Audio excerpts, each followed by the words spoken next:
Hi everyone, today is August 15th, 2025, and today I'm giving a garden update.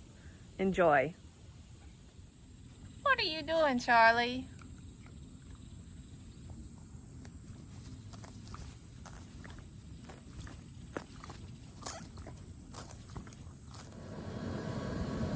Here we have the Weigelias on the side of the house. You can barely find where the birdhouse is, and they're really outgrown themselves, so we'll have to cut them back for the fall.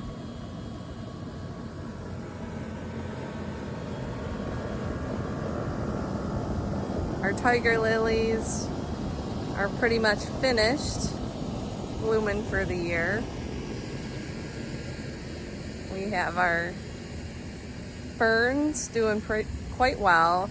Some weeding I have to get in there and do.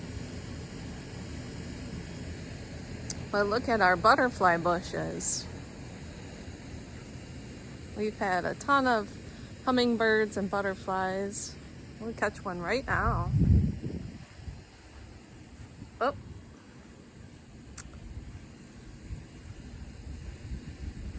As you can see, the two purple bushes really took off this year, and we have that white bush right in the center there, struggling to grow any taller.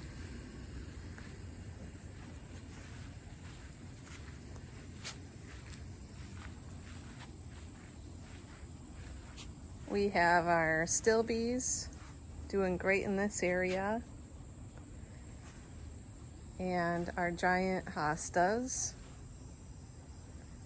The way I can tell they rooted well is when they've thrown out a flower, like those two in the very far back.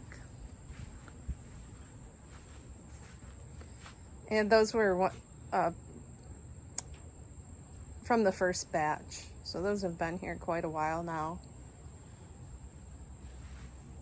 And these four over here are doing okay. Next year I hope to split them again.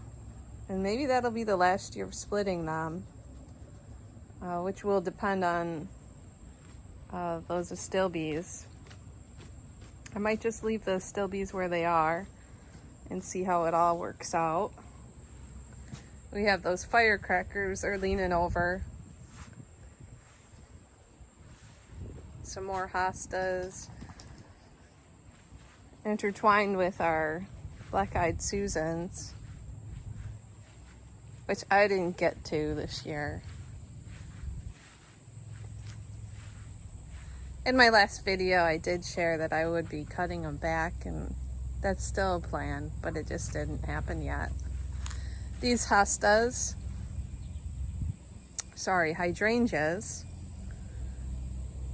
we have a light pink and like a fuchsia. Again, I didn't cut these back,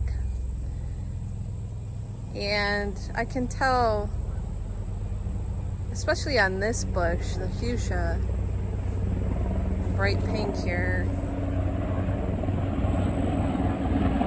That helicopter pass.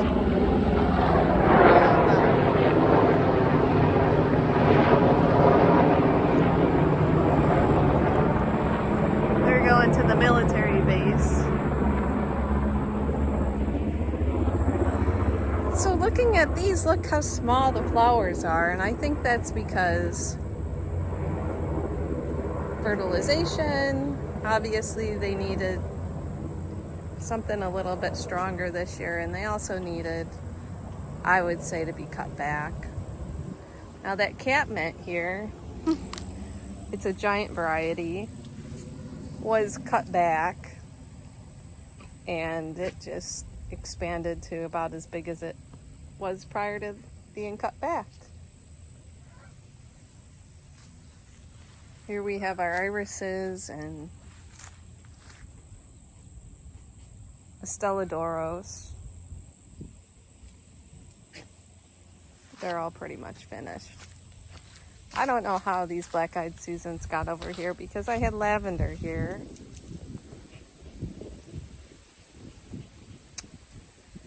And the lavender might not have survived. I tried to find it. See if we can find it here. No.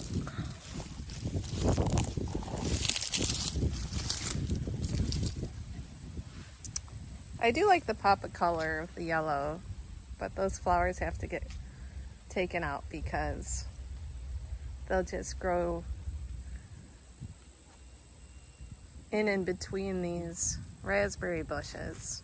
You can see these black raspberries are finally turning so we can enjoy them. There's a good photo of some. So what do you do with this many black berries?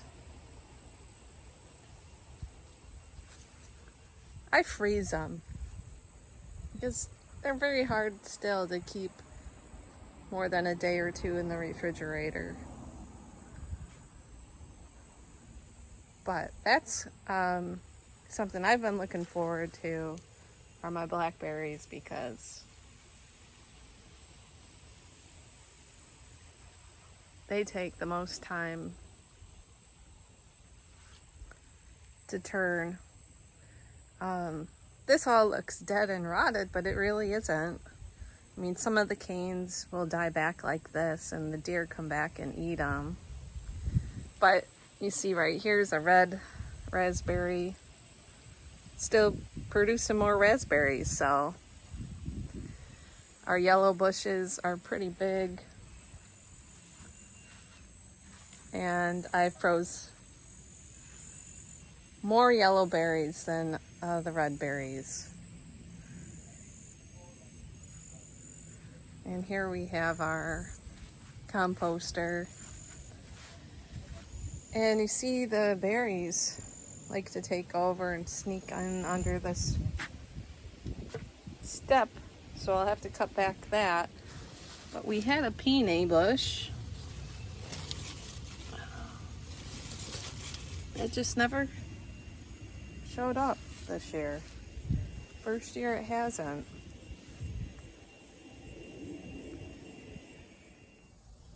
And these are the Brandywine tomatoes.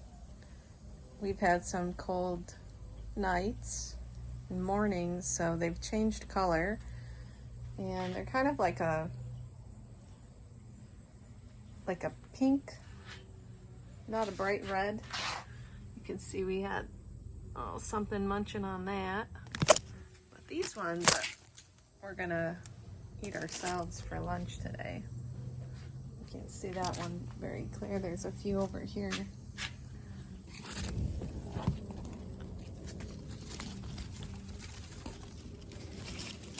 One down there, a few up there. Look at all those.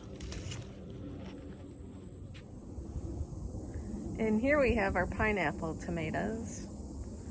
They are yellow.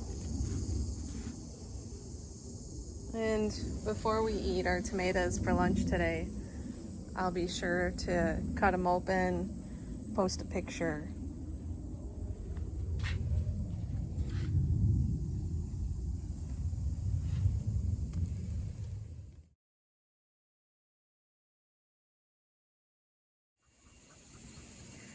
Here we have our herb bin, and what grew the best in here was that chocolate mint.